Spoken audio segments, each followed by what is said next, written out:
Irmãos, vamos abrir a palavra do Senhor para a pregação dessa noite, o Salmo 1.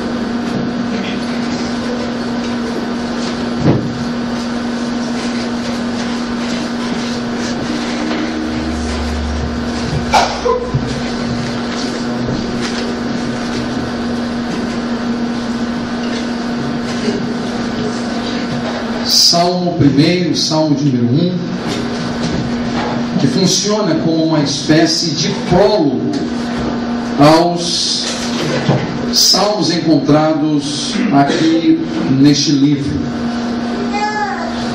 Um livro que se divide em 5 partes, muito naturalmente, e onde este salmo desempenha uma função extremamente importante por antecipar o centro daquilo que se constitui o livro de Salmos. Salmo 1, muito conhecido, nos diz assim: como é feliz aquele que não segue o conselho dos ímpios, não imita a conduta dos pecadores, nem se assenta na roda dos zombadores. Ao contrário, sua satisfação está na lei do Senhor, e nessa lei medita dia e noite. É como árvore plantada à beira de águas correntes, dá fruto no tempo certo, e suas folhas não murcham. Tudo o que ele faz prospera. Não é o caso dos ímpios, são como palha que o vento leva. Por isso, os ímpios não resistirão no julgamento, e nem os pecadores na comunidade dos justos. Pois o Senhor aprova o caminho dos justos, mas o caminho dos ímpios leva à destruição. A nossa vida, meus irmãos, ela é caracterizada por escolhas e por decisões importantes que nós precisamos fazer. De fato, a todo instante nós estamos tomando decisões. A toda hora nós estamos fazendo escolhas. Desde escolhas mais simples até mesmo escolhas mais complexas. Coisas que nós não temos tanta dificuldade para decidir ou resolver, até coisas mais complexas em que muitas vezes precisamos uns dos outros para que a gente tenha alguma luz e alguma ajuda, alguma orientação sobre o que fazer numa determinada situação. Eu tenho certeza que esta experiência, desde as coisas mais simples até as coisas mais complexas, já puderam ser vividas por todos nós que estamos aqui. Porque a vida ela é marcada por escolhas que a gente precisa fazer. E essas escolhas elas são reais e concretas porque nós somos seres pensantes e que racionalmente precisamos tomar decisões naturais na vida que afetam não apenas a minha existência e a sua existência, mas que afeta a existência dos membros da sua família, que afeta os seus companheiros de escola, de faculdade, de trabalho, que afeta a sua vida do ponto de vista da profissão, da vocação, que afeta a igreja como uma comunidade de pessoas que se reúnem em torno das Escrituras e em torno daquilo que o Senhor Jesus Cristo é para a igreja, para adorar a Deus, para louvar o seu nome. O ponto, entretanto, é que as nossas escolhas, elas não podem estar pautadas em cima de areia movediça, por exemplo. As nossas escolhas, elas precisam estar fundamentadas em algo que seja sólido, em algo que seja concreto, sabendo que o parâmetro utilizado por nós para se fazer as decisões ou para se fazer as escolhas seja um parâmetro que se mantém a despeito de todas as coisas e a despeito daquilo que possa surgir para quebrar ou para destruir ou para desconstruir o parâmetro que temos. O ponto, entretanto, é: qual é o nosso parâmetro? Qual é a base concreta que nós temos para as escolhas que devemos fazer? Eu vou aqui citar algumas de um modo negativo, ou seja, que não são parâmetros. Por exemplo, o nosso tempo de vida cristã, se ele não for associado a uma coisa muito maior, não é parâmetro para se fazer escolhas. E deixe-me ilustrar isso com uma passagem bíblica. Pedro era um homem muito mais experiente na fé em Cristo do que Paulo. Entretanto, nós somos orientados e instruídos que num determinado momento da caminhada cristã de Pedro e Paulo, que era mais jovem na fé do que Pedro, teve que enfrentar Pedro, ou teve que chamar a atenção de Pedro por uma atitude repreensível. Gálatas nos diz isso, por exemplo. Ou seja, o tempo de vida cristã não é garantia de que o parâmetro que temos sejam os parâmetros corretos e concretos no que respeita às nossas decisões. Liderança eclesiástica não é parâmetro também. E isso se faz extremamente necessário numa hora como essa, porque quando nós olhamos à volta, nós não olhamos mais, por exemplo, um líder, um pastor, um presbítero, como alguém que pode aconselhar a partir das Escrituras. Nós sabemos que em muitos lugares, em muitos setores, os líderes determinam o que as pessoas devem ou não devem fazer. Só que, meus irmãos, isto também não é parâmetro. Porque nós estamos vinculados uns aos outros, mas todos nós a Deus. E ninguém tem preeminência sobre nós, a não ser o Senhor Jesus. Obviamente que esta minha fala, ela desconstrói o que está acontecendo à nossa volta, porque muitos líderes ainda mantêm um discurso de aprisionamento daqueles que estão sob os seus cuidados pastorais, determinando o que eles devem ou o que não devem fazer, sob a falsa interpretação bíblica do tal ungido do Senhor. Mas isso também não é parâmetro.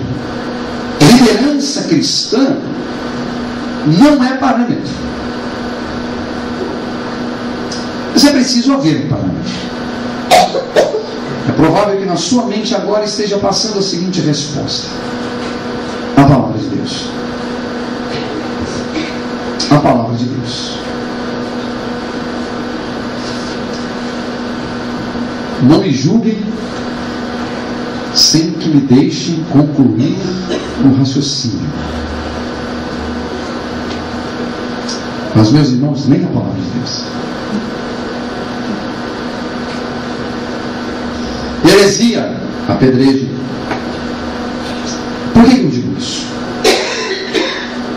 Porque nós sabemos que as leituras particulares das Escrituras também não são parâmetros para estabelecer o que a verdade diz. Lembram-se de Pedro? Nenhuma profecia da Escritura é de particular interpretação. Ou seja, nem mesmo a sua leitura significa que o resultado seja parâmetro concreto. Alguém disse que as heresias têm como mãe as Escrituras. Alguém disse que as Escrituras são ou é a mãe de toda heresia. Então, meus irmãos, é a palavra de Deus, sim, mas não a palavra de Deus na perspectiva particular, na sua perspectiva, mas na perspectiva do povo de Deus. Mas cuidado, porque nem isso também. Porque você pode ter pensado agora em povo de Deus como uma comunidade local. A gente está cansado de ver as comunidades locais se pervertendo com as interpretações equivocáveis da palavra de Deus. Quando eu digo a interpretação de acordo com o povo de Deus, meus irmãos, eu estou pensando não apenas naqueles que estão aqui hoje. Eu estou pensando em toda uma história, passado ao presente. Ou seja, a leitura que o povo de Deus deve fazer das Escrituras, ela precisa estar calcada na própria história,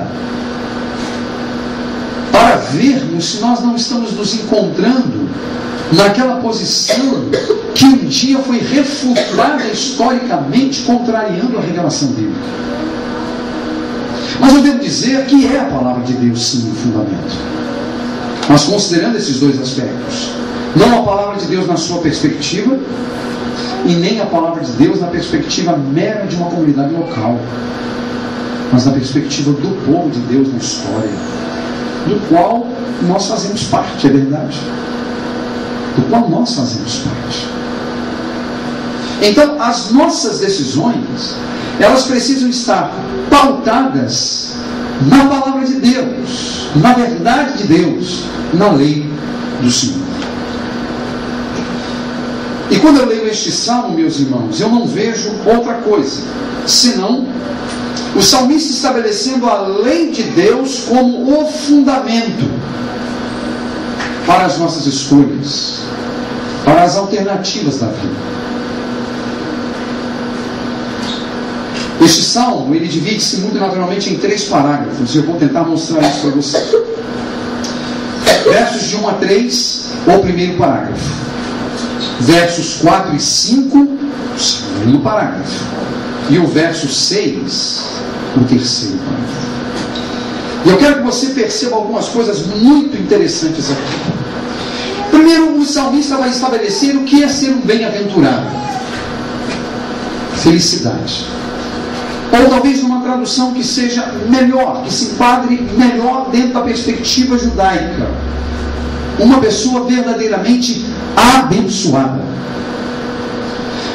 Quem é uma pessoa abençoada? Ou bem-aventurada, se nós quisermos manter este conceito e dermos conta do que significa o conceito. O que é uma pessoa bem-aventurada? Ou quem é uma pessoa bem-aventurada? É interessante que o salmista, ao dar a resposta, ele não utiliza, vamos dizer assim, atributos positivos, mas negativos. E eu quero que você perceba também uma outra coisa: a seleção dos verbos feitos pelo salmista. E aí eu preciso dizer que a Nova Versão Internacional, ela perde um pouco, porque ela não preserva uma progressão natural que existe no Salmo. Primeiro, porque numa versão um tanto mais literal do texto, a melhor tradução então seria: abençoado o homem que não anda segundo o conselho dos ímpios, não para ou não se detém no caminho dos pecadores, e nem se assenta na roda dos escarnecedores. Por que eu faço uma alteração dos verbos aqui? Porque, conforme em NVI, há uma perda dessa progressão. Porque ele usa não seguir, não imitar e não se assentar. Ou seja, seguir, imitar e assentar. Só que a progressão de não andar, não parar e não sentar demonstra bem a progressão em que a impiedade pode chegar. Porque, pense comigo, como que ilustrando, o homem pode andar segundo o conselho dos ímpios. E enquanto anda, ele pode parar para ouvir o conselho dos pecadores. E ele parado, ele pode se sentar na roda dos escarnecedores. Você consegue perceber essa progressão? Olha, ele anda, ele para, ele se assenta. Isso não é uma progressão? É uma progressão. O salmista estabelecendo aqui uma progressão que não pode ser perdida. E ele diz que bem-aventurado, que abençoado é o homem que não anda segundo o conselho dos ímpios, que não se detém no caminho dos pecadores e nem se assenta na roda dos escarnecedores. Então, meus irmãos, notem, nós temos aqui ímpios, pecadores e escarnecedores como três qualificações possíveis aos homens. O que não significa que quem seja ímpio não seja pecador e que quem não seja pecador seja escarnecedor, porque esses três atributos negativos podem ser vistos em uma única pessoa. É possível alguém ser ímpio, pecador e escarnecedor. Mas você pode estar estranhando, mas espera aí, pastor, todos são pecadores, inclusive os ímpios e os escarnecedores. Só que, meus irmãos, no contexto judaico, eles usavam a palavra pecador para descrever de algum modo aquele indivíduo que existia para desvirtuar o povo da lei. Por isso que lá no Novo Testamento os fariseus acusavam, por exemplo, os escribas e fariseus acusavam publicanos de pecadores. Aí alguém pode dizer assim, mas espera aí, o fariseu não era pecador para acusar o publicano de pecador?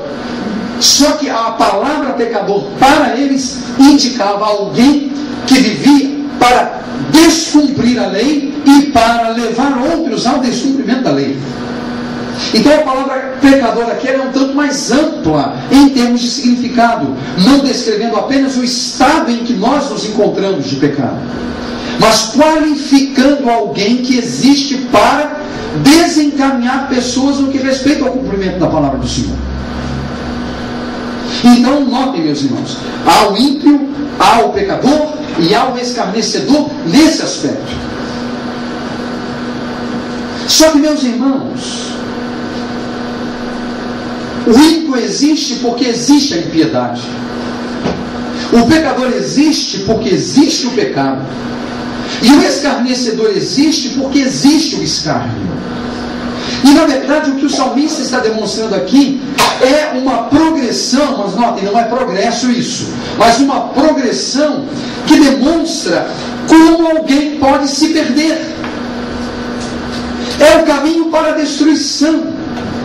É o caminho para a corrupção, para o abandono daquilo que honra a Deus. Ou seja, viver sob perspectivas que não glorificarão a Deus.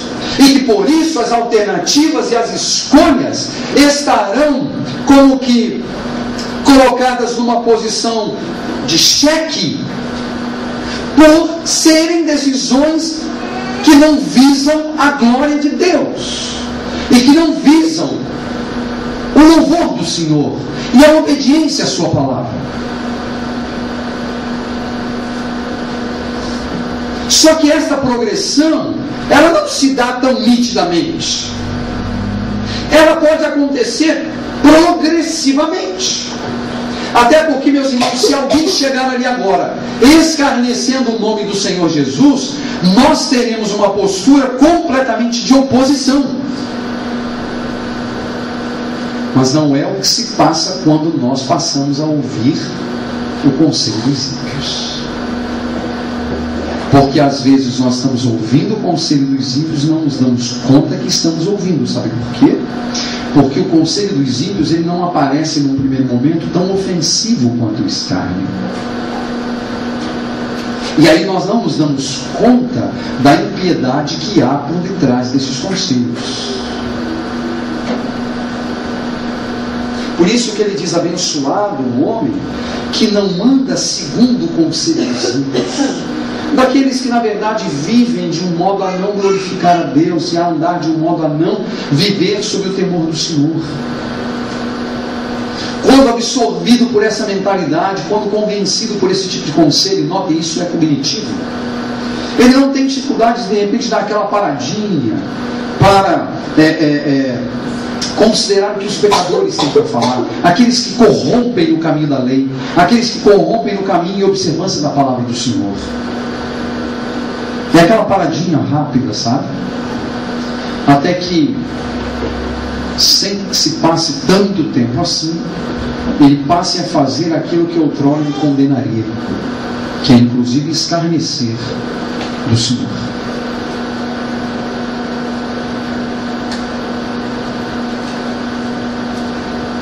Há uma progressão. Ele não anda segundo o conselho dos ímpios, não se detém no caminho dos pecadores, nem se assenta na roda dos escarnecedores. Por quê? Porque, ao contrário, a sua satisfação está onde? Na lei do Senhor. E nessa lei medita dia e noite. Há dois elementos aqui. Ele não anda segundo o conselho dos ímpios, ele não se detém no caminho dos pecadores, ele não se assenta na roda dos escarnecedores, porque ele se satisfaz na lei do Senhor. O texto diz: a sua satisfação está na lei do Senhor. Sabe o que é isso, irmãos? O coração deste homem abençoado repousa naquela posição, ou está naquela posição de completa satisfação e alegria e amor pela lei do Senhor. E por isso, nela ele medita dia e noite. Ou seja, ele faz da palavra do Senhor a sua própria vida. Ele se satisfaz e ele medita. Meus irmãos, deixe-me dizer uma coisa a vocês. Melhor a meditação do que a leitura. Porque notem, ler as Escrituras é fundamental, é formidável e devemos fazer. Mas uma leitura que não provoca a meditação, ela não tem valor. E pense na situação de um judeu aqui, olha.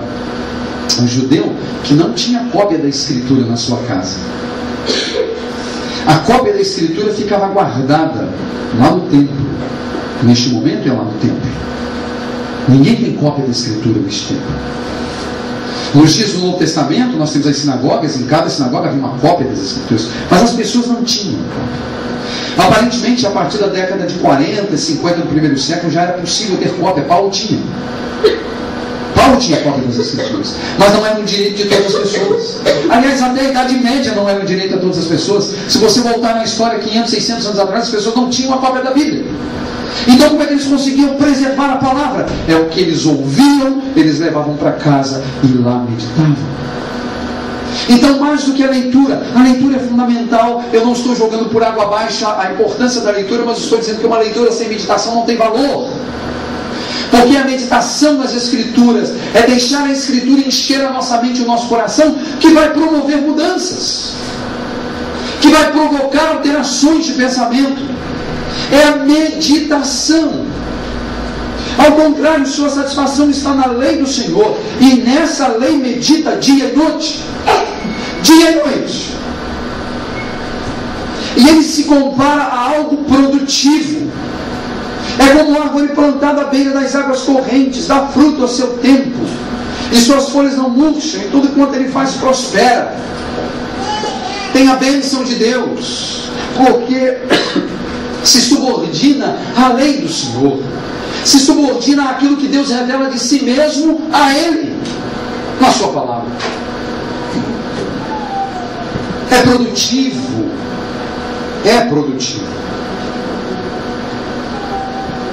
Aqui está descrito então o caminho do justo, a alternativa pela justiça, no caminho da justiça. Só que nos versos 4 e 5 ele amplia, e ele agora vai dizer um pouco do caminho do injusto, daquele que é ímpio, pecador e escarnecedor. Nos versos 4 e 5 ele diz assim: não é o caso dos ímpios. Quer dizer, os ímpios não são assim como o justo. O ímpio não tem prazer na lei do Senhor. O ímpio não medita na lei do Senhor. O ímpio não é produtivo.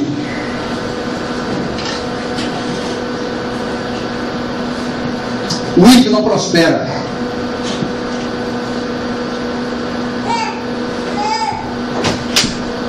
repetir. O ímpio não prospera. O problema é que a minha mente e a sua mente são tacanhas e estão dominadas por uma mentalidade moderna que acha que prosperar tem a ver com dinheiro. Isso é impiedade na nossa cabeça. Está vendo como é que o pensamento ímpio está aí? E às vezes a gente está andando por eles. O ímpio não prospera, porque o verso 3 diz: tudo que o justo faz, ele prospera. E ele está colocando isso em oposição à vida ímpia. Então, prosperidade nada tem a ver, no contexto da fé, com saldo bancário, com carro do ano, com casa de praia, ok? Se você pensa assim, a sua mentalidade é ímpia. Porque o ímpio não prospera. Quem prospera é o justo, que medita na lei do Senhor dia e noite, que é produtivo. Mas a impiedade está nos arraiais da fé. E não são poucos aqueles que estão nos arraiais da fé que têm mentalidade ímpia com relação a isso. São ímpios. O justo prospera, o ímpio não prospera, porque o texto acabou de dizer, não é o caso dos ímpios. Os ímpios não são assim. Logo, se você faz um contraste com o que foi dito anterior, que diz que o justo prospera, então o ímpio não prospera. Não é assim os ímpios. Eles são como palha que o vento leva. São levados para lá, jogados para lá, jogados para lá, jogados para lá. E deixe-me adverti-los. Cuidado se sua vida não é como palha. Ora está aqui, ora está ali, ora está lá. E eu não estou pensando em questões de igreja, não. Eu estou pensando em oscilação de pensamento. Eu estou pensando em, ora eu penso assim, ora eu penso assado. Cuidado, porque isso descreve a vida do ímpio. Não é a vida do justo, porque a vida do justo é como árvore plantada junto a ribeiros de águas. Plantada. O ímpio vagueia. O ímpio não tem certeza de nada e vai vagueando, e vai vagueando. Isso é vida ímpia. Porque o justo é como árvore plantada junto a ribeiros de águas, a qual dá o seu fruto na estação própria e cujas folhas não murcham.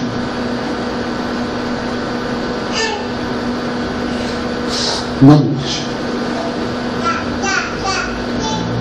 Por isso, os ímpios não resistirão no julgamento, e nem os pecadores da comunidade dos justos. Notem uma coisa interessante. No primeiro parágrafo, há 3 designações, 3 características possíveis de pessoas: o ímpio, o pecador e o escarnecedor. Você notou que agora no segundo parágrafo não se fala do escarnecedor? Ele fala, olha, vou ler: não é o caso dos ímpios, são como a palha que o vento leva. Por isso, os ímpios não resistirão no julgamento, e nem os pecadores na comunidade dos justos. Ó, pegue isso. Ele não está falando dos escarnecedores agora. Ele abandonou os escarnecedores. Agora ele está falando só do ímpio e do pecador. Você vai entender por quê. Você vai entender por quê. O ímpio não resistirá no julgamento. Ou seja, a ideia do texto aqui, e na perspectiva judaica, era daquele dia quando Deus iria julgar. Porque essa ideia de um julgamento futuro não é uma ideia estranha para o judeu daqueles dias. Eles aguardavam o juízo. Deus iria julgar. A lei era o elemento que Deus utilizaria para julgar. A ideia de um julgamento não é uma coisa nova para o judeu no Novo Testamento. Já existia essa questão da sanção divina a partir da sua lei sobre o povo e sobre os povos. E o que a Bíblia está dizendo é que os ímpios não resistirão, no sentido de que eles não poderão apresentar qualquer tipo de argumento que os defenda. Eles não se colocarão em pé. Eles não poderão ficar em pé. E é interessante que a própria ideia de resistir dá a ideia de estar em pé. Mas eles não ficarão em pé. Eles serão jogados ao chão. Por quê? Porque os ímpios não resistirão no julgamento. E mais, nem os pecadores na comunidade dos justos. Os pecadores não resistem na comunidade dos justos, porque se alguém quer viver naquela perspectiva de desvirtuar as pessoas do cumprimento e obediência à palavra de Deus, esse tal tem que ser extirpado do nosso meio. Esse é o tratamento aqui. Se alguém surge no contexto da igreja do Senhor, ou mesmo na comunidade judaica, vamos olhar aqui para Israel, tentando desvirtuar, a Bíblia diz, a lei diz que o tal é um falso profeta, ele devia ser morto. Isso é o que a lei dizia. E o que é o pecador? Estou usando um conceito mais amplo. Não estou usando aquele conceito que nós temos o costume de utilizar para descrever aquele que está em pecado, ou que vive sob o pecado, ou um ser humano de um modo geral que é pecador. Estou falando agora, categorizando aquele indivíduo que corrompe a fé dos outros e que desvirtua a fé dos outros, desencaminhando-os. Os pecadores não resistirão na comunidade dos justos. Então, no primeiro parágrafo, o ímpio, o pecador e o escarnecedor. No segundo parágrafo, o ímpio e o pecador. Agora, notem o terceiro parágrafo.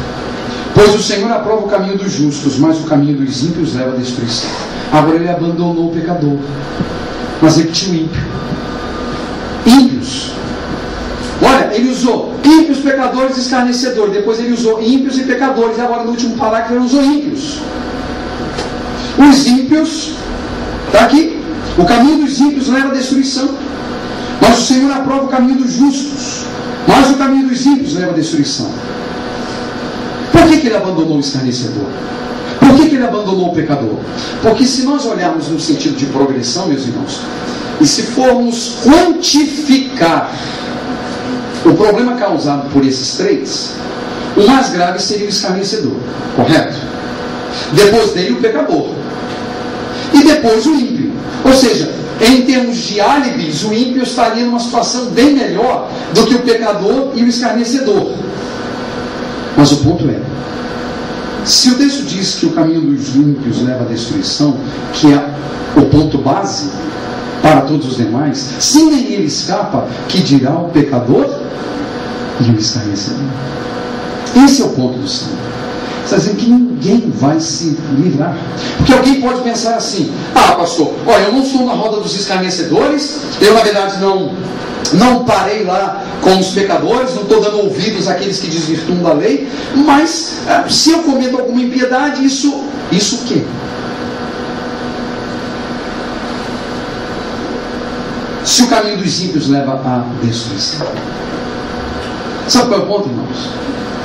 A gente pode não ser escarnecedor, talvez pecador no sentido que o Salmo trabalha, mas se, meus irmãos, nós estamos vivendo debaixo de pensamentos ímpios,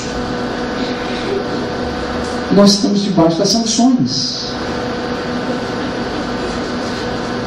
Só que, meus irmãos, eu preciso lhes dizer uma coisa.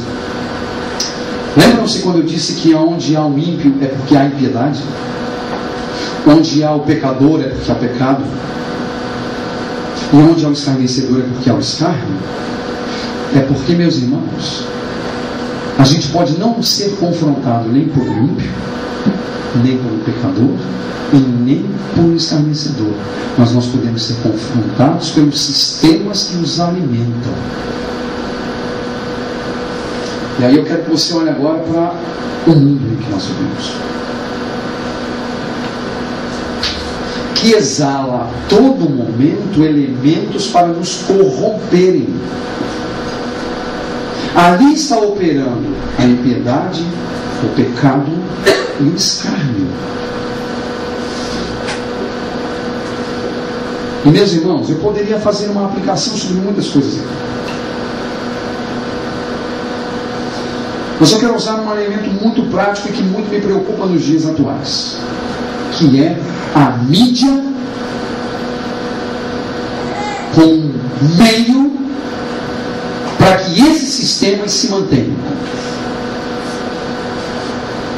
E quando eu penso em mídia, eu estou pensando em programas de televisão, programas de rádio, internet, jornais e revistas, que a todo momento estão confrontando a fé. Nós estamos vendo que estão confrontando a fé, estão ofendendo a Deus, mas não temos a hombridade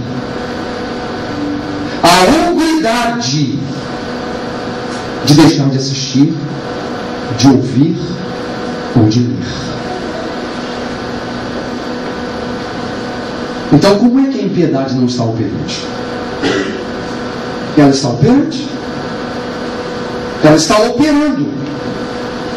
E ela está incutindo na nossa mente um pensamento em que pecados que são ofensíveis a Deus sejam tratados como coisas naturais ou como coisas que não têm nada a ver. Isso aí está passando na televisão, mas isso não me ofende, mas ofende a Deus. E os seus olhos foram criados para o louvor da glória de Deus.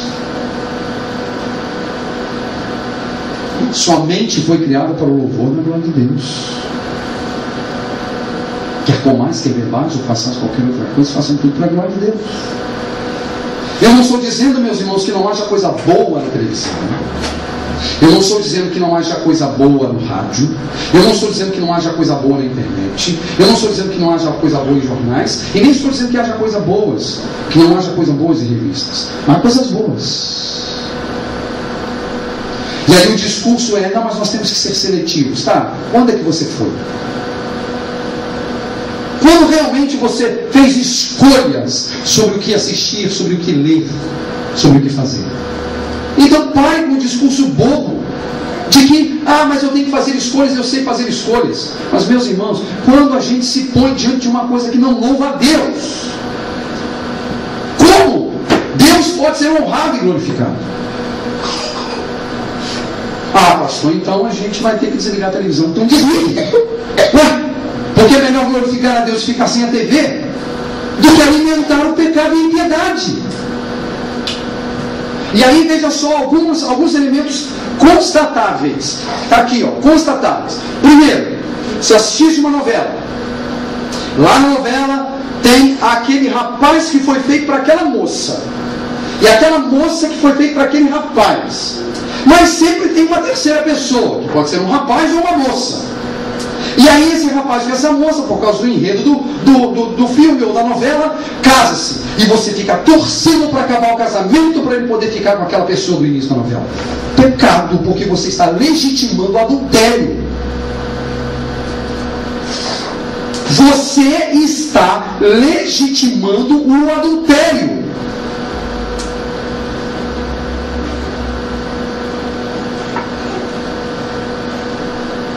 Ou então alguém dá uma resposta bem dada para aquela pessoa que não é amada na novela, e você diz assim, puxa vida, bem feito. Bem feito. Mas o bem feito é impiedade. Bem feito é impiedade. É seguir o conselho dos ímpios. Não é à toa que daqui a pouco tem alguém dando resposta para o outro. É impiedade. E o caminho da impiedade leva para onde? Para destruição. Porque, meus irmãos, lembra do início da minha fala? Não é tempo de vida cristã. Não é o fato de pertencer a uma comunidade local, de ter um cargo na igreja, de ser pastor, de dar o dízimo, ou qualquer outra coisa que você faça que vai te dar garantias. Mas é temer o Senhor e a sua lei e viver por ela.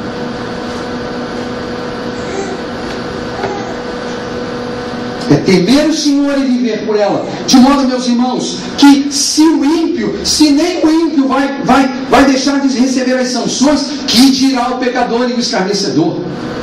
Meus irmãos, eles estão escarnecendo da fé o tempo inteiro. Ou você não vê novela que coloca lá a figura, a personagem de uma pessoa que diz professar a fé em Cristo Jesus e ela vira sarcasmo, ou ela vira prostituta.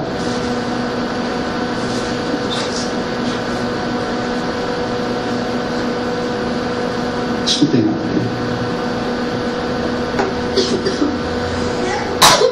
Meus irmãos, nós temos que tomar muito cuidado com a nossa incapacidade de fazer escolhas, porque nós temos uma tendência sempre para o mal e para aquilo que desonra a Deus. Se há ímpio é porque há impiedade, se há pecado, se há pecador é porque há pecado, se há zombador ou escarnecedor é porque existe zombaria ou escárnio. E o sistema da mídia está aí. Está aí. Está aí. Eu estou usando a TV, mas isso é aplicável a jornais, revistas, internet, rádio. O tempo inteiro a gente está vendo isso aí. Vai lá no Face. Você que tem Face, vai lá ver.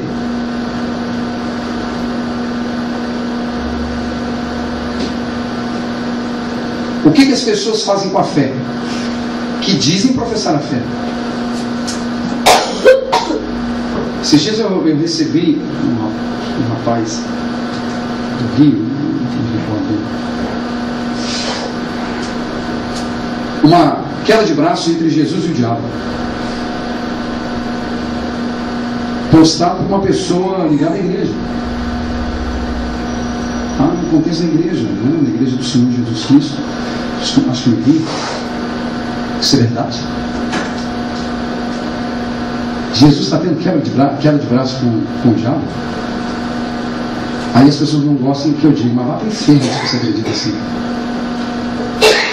Se você acredita desse jeito, vá para o inferno. Porque não é esse o Senhor Jesus das Escrituras. De acordo com as Escrituras, o diabo está sob os seus pés. Ele está sentado no alto e sublime trono, com a cabeça do diabo posto nos cabelos de seus pés, e o seu pé direito está sobre a cabeça do diabo, a ponto de esmagá-lo. Essa é a visão das Escrituras. Ele triunfou sobre Satanás na cruz. Colossenses capítulo 2. Ele despojou. Isso mesmo, João. É você ter lá as pessoas curtindo, dando glória, aleluia. Gente pobre, desconhecedora da verdade. Só que eu estou colocando uma coisa mais grave, né? Porque é o tipo do escárnio. Isso para mim é escárnio. Que é colocar o Senhor Jesus em pé de igualdade com o diabo num quebra de braço. Você está de brincadeira comigo? E tantas outras coisas mais. Tantas outras coisas mais. Irmãos, o sistema da impiedade está aí. Ele está aí. Agora, você toma decisões e as alternativas da vida estão diante de você. Desde o Antigo Testamento até o Novo. Nós não estamos falando aqui de redenção e de salvação. Nós estamos falando aqui das escolhas que você faz na sua vida, que podem denunciar tal redenção e tal salvação. Mas você tem que pensar, eu tenho que pensar, nós temos que pensar nas opções que nós estamos fazendo. E o quão nós estamos emprestando os nossos ouvidos aos conselhos ímpios, dando ouvido à impiedade, sem nos darmos conta das consequências. Pois o Senhor aprova o caminho dos justos, mas o caminho dos ímpios leva à destruição. Eu não preciso nem falar do pecador e do escarnecedor, né? Porque se o ímpio não está liberado, se não tem álibi para o ímpio, não vai ter álibi para o pecador e nem para o escarnecedor. Porque em termos quantificadores, a situação deles é pior do que a do ímpio. Pior, ou piores do que os ímpios. Vamos pensar nisso, meus irmãos. E vamos nos satisfazer na lei do Senhor, meditar nela dia e noite, para que Deus seja glorificado, seja louvado e seja exaltado.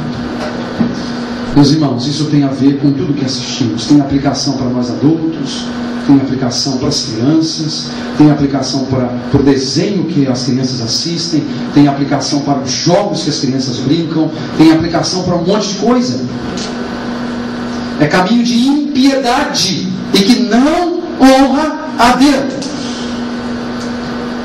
Então você também, criança, cuidado com o que você está fazendo, com o que você está mexendo, as suas opções, suas brincadeiras, os jogos que são tão maravilhosos para vocês. Cuidado, porque você pode estar dando ouvidos ou emprestando os seus ouvidos ao caminho da impiedade. E da impiedade para se juntar aos pecadores pouco custa. E se juntando aos pecadores, se juntar então aos escarnecedores, também pouco custa. É uma progressão. Começa com o mínimo, que pode chegar ao ponto do escárnio total da fé de Deus e de todas as suas obras. Então, vamos pensar nisso, vamos avaliar, para que Deus seja glorificado, para que Deus seja exaltado, e para que a glória, a honra e o louvor sejam dados ao Deus Trino, perfeito, que guia o seu povo, que o conduz à salvação eterna, para a glória do Cordeiro, o Senhor Jesus, que virá um dia como o leão